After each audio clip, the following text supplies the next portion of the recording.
Thank you. Ram Prasad గారికి ధన్యవాదాలు. ఇప్పుడు వైశ్యుల సంక్షేమం మీద మాట్లాడడానికి డూండి రాకేష్ గారు వైశ్యుల కార్పొరేషన్ చైర్మన్ గారిని మాట్లాడవలసిందిగా కోరుతున్నాను.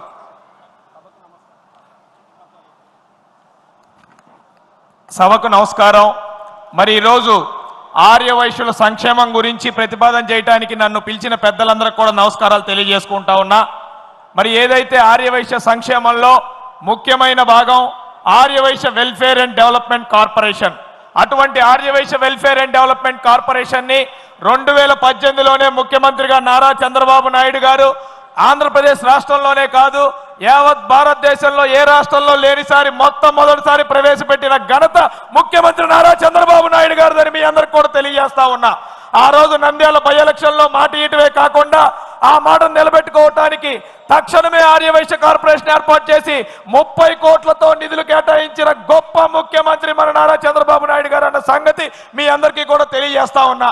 అదేవిధంగా ఆర్యవైశ్యుల్ని రాజకీయంగా అనగదొక్కి ఎక్కడైనా సరే ఆర్యవైశ్యులు కనబడితే గత ప్రభుత్వంలో వారిని ట్యాక్సులు వేసి వ్యాపారస్తుల్ని పీల్చి పిప్పి చేసిన ఘనత జగన్మోహన్ రెడ్డిదని, ఆ సైకో జగన్ అని కూడా మీ అందరికీ తెలియజేస్తా ఉన్నా.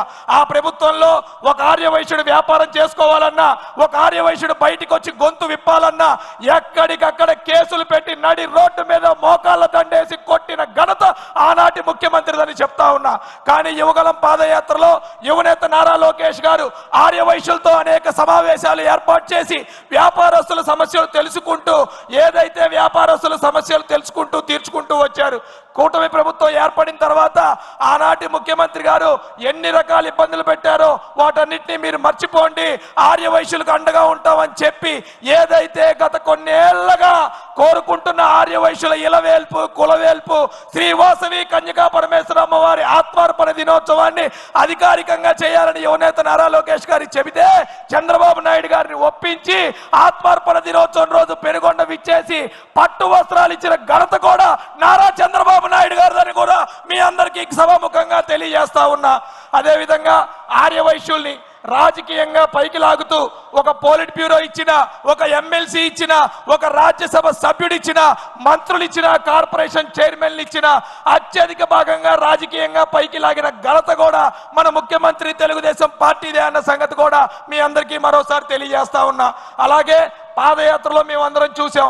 గత ప్రభుత్వం సార్ పొట్టి శ్రీరాములు గారు ఎవరిని పట్టించుకోవట్లేదని గత ప్రభుత్వం చెప్తా ఉందని లోకేష్ గారు చెప్తే ఎక్కడో వాళ్ళు చెప్పే మాటలకి మీరు మైమర్చిపోవద్దు.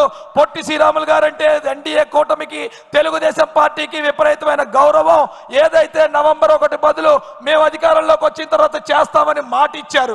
ఇయ్యటమే కాకుండా అమరజీవి పొట్టి శ్రీరాములు గారి 125వ జయంతి కార్యక్రమాన్ని మార్చి 16 నుంచి మళ్ళీ మార్చి 16 వరకు కూడా సంవత్సరం పాటు చేస్తున్న ఘనత కూడా ముఖ్యమంత్రి చంద్రబాబు నాయుడు గారిదేనని మీ అందరికీ సభాముఖంగా తెలియజేస్తా ఉన్నా. మేము అడిగాం సార్ నవంబర్ 1 మనం చేయలేదని అనేక సార్లు ఆ రోజు ఆ గత ప్రభుత్వం మన విమర్శ చేసింది. ఏం చేద్దాం సార్ అంటే అసలైన సిసలైన అవతరణ దినోత్సవం పొట్టి శ్రీరాములు గారు చనిపోయిన దినోత్సవమే. ఏదైతే పొట్టి శ్రీరాములు గారి చనిపోయిన రోజుని ఆ రోజు ఆంధ్ర రాష్ట్ర అవతరణగా చేస్తామని చెప్పి ముందుకు తీసుకెళ్తూ అమరావతిలో స్థలం కేటాయిస్తూ 58 రోజుల దీక్షగా 58 అడుగుల పొట్టి శ్రీరాములు గారి విగ్రహం కూడా ఏర్పాటు చేయబోతా ఉంది తెలుగుదేశం పార్టీ ప్రభుత్వానికి కూడా మీ అందరికీ తెలియజేస్తా ఉన్నా. మరి మేము అందరం చూసాం ఎన్నో కష్టాలు, ఎన్నో బాధలు, ఎన్నో ఇబ్బందులు. మనందరికీ అండగా ఉండాలని యువనేత నారా లోకేష్ గారు పాదయాత్ర చేస్తూ ఈ కడప మీదుగా కూడా వెళ్ళారు. ఆ రోజు మన ముఖ్యమంత్రి మాజీ ముఖ్యమంత్రి రోసయ్య గారు చనిపోయినా కూడా నివాళులర్పించపోతే ఈ కడప జిల్లా నుంచే బయటికి వచ్చి పెద్ద ఎత్తున నిరసన వ్యక్తం చేశారు. అప్పటి చంద్రబాబు నాయుడు గారు మేము ప్రభుత్వంలోకి వచ్చిన తర్వాత సరైన చర్యలు తీసుకుంటామని కూడా చెప్పారు. అలాగే సార్ మీకు చాలా చిన్న విన్నపం, గత ప్రభుత్వం ఆర్యవైశ్యుల్ని ముక్కలుగా విభజిస్తూ గుప్తా, శెట్టి, వైశ్య అని వివిధ రకాలుగా మమ్మల్ని చీల్చి చెండాడింది సార్. దయచేసి మీరు దాన్ని మమ్మల్ని అందరినీ కూడా ఆర్యవైశ్య కింద పెట్టి ముందుకు తీసుకెళ్లాలని కోరుతూ ఈ అవకాశం ఇచ్చిన పెద్దలందరికీ, ముఖ్యంగా ముఖ్యమంత్రి నారా చంద్రబాబు నాయుడు గారికి, మా అన్న నారా లోకేష్ అన్న గారికి ధన్యవాదాలు తెలియజేసుకుంటూ సెలవు తీసుకుంటున్నాను. జోహార్ అన్న ఎన్టీఆర్. నారా చంద్రబాబు గారు నాయకత్వం తెలుగుదేశం పార్టీ కార్యకర్తల గుండె